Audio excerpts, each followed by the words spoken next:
Hello guys, আসসালামু আলাইকুম। আজকে আমি এখন তো বর্ষার সিজন, ইলিশের সিজন। আসলে সেই হিসেব মতো ইলিশের তেমন একটা আমেজ জমেনে, দামের দিকেও 16 আনা। কিছুটা ছোট ইলিশ কিনছি আজকে আমি, এগুলা ফ্রোজেন করে রাখার জন্য, সেটাই দেখাচ্ছি ইলিশগুলা। সবগুলো ইলিশের মধ্য থেকে এই ইলিশগুলো আজকে আমাদের জন্য রান্না করব।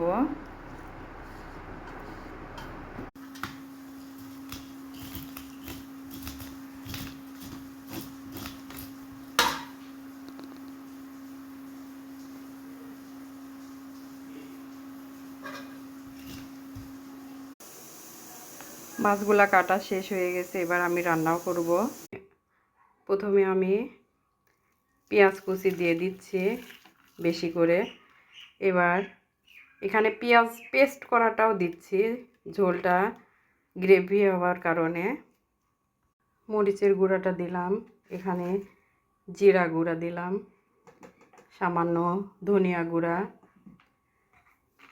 লবণ, সব কিছু মিলে আমি এবার হাত দিয়ে মাখিয়ে, সব কিছু মাখানোর পরে তেল দিয়ে দিচ্ছি, সয়াবিন তেলটা।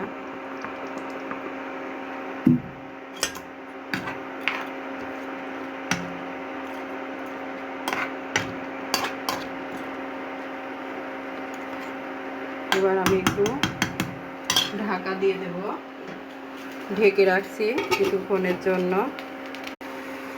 মাছটা হালকা দম দেওয়া হয়ে গিয়েছে, এবার আমি পানি দিয়ে দিচ্ছি।